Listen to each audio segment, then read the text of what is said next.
I never want to celebrate my birthday again. I'm from a small but historical village in the countryside. Around the 1700 to 1900s, many people had died here from work-related incidents. I read about each and everyone. But the one I remember the most is the factory that was set on fire. Some children from around the ages of 7, 6, and a 3-year-old went over to the factory with a match in their hand and set the place on fire while they were in it.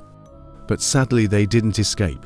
Neither did most of the people who worked there. When I was 8 years old, I lived on a street which was full of children, at least 2 kids in each house, all under the age of 12. I was the second eldest after Victoria, a beautiful pale girl with lovely long blonde hair, who sometimes came out to watch over the younger kids, play hopscotch or tag, while I sat down with her adorable chubby 3-year-old, whose name was Sammy, sitting on my lap, and I read him one of his storybooks. I was trusted by all the parents here, so I was made to babysit the kids on the street with the help of Victoria every so often. We both didn't mind, as they were always so delighted to play with us. July 7th, the day after my 9th birthday. Birthdays had never meant anything to me, as my parents were too busy to celebrate it. But this year Victoria decided to take the kids out, including me, for a little birthday picnic out of the village. You could tell all the kids were thrilled, and each packed a bit of food and any other essentials into a bag before we met at the field across from the street. I was the last one out, as I took hold of Sammy's bag, as his brother already had too much stuff to carry. Go catch up with Vicky and Maria, okay bud? I added as we walked out of his house. He nodded and jumped onto Victoria's back and started to laugh, while I followed behind, rocking Sammy on my hip. And everyone's here.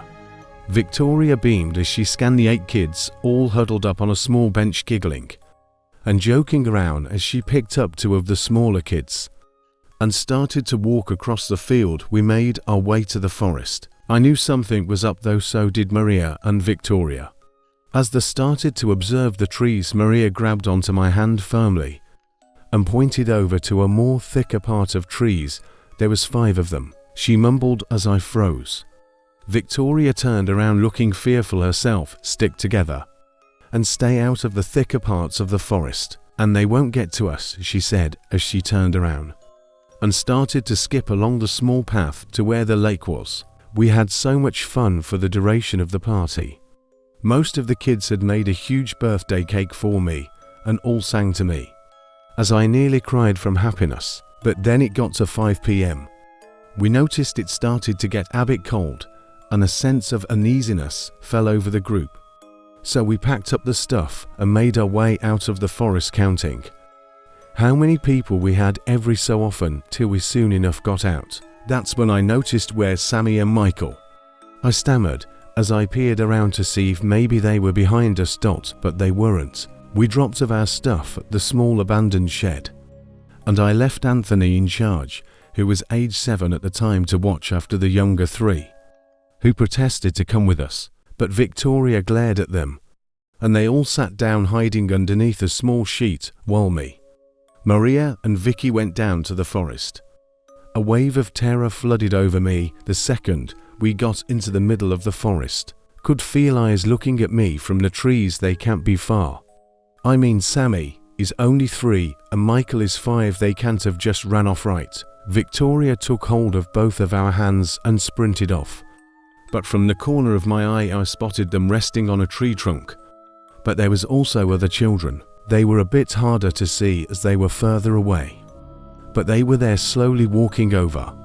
I stopped as I ran towards the 2 and seized each of them, staggering behind the girls. I didn't pay attention to how I couldn't hear them breathing or even moving until we got to the field.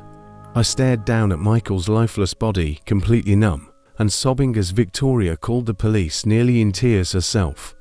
Luckily Sammy was still alive. I still don't know how, but he survived with the amounts of scars he had. It's been 4 years now. Sammy is 7 and acts like a completely normal child, but I can still see it when I look into his huge dark brown eyes.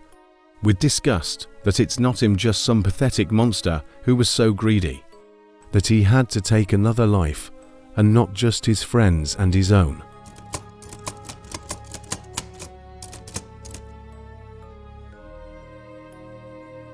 This is the story on Reddit, and I hope you liked it. Even if it was a little shorter, don't forget to press the like button, because this shows me that you really like the story. Every day will work for better stories and high quality. I await your opinion in the comments.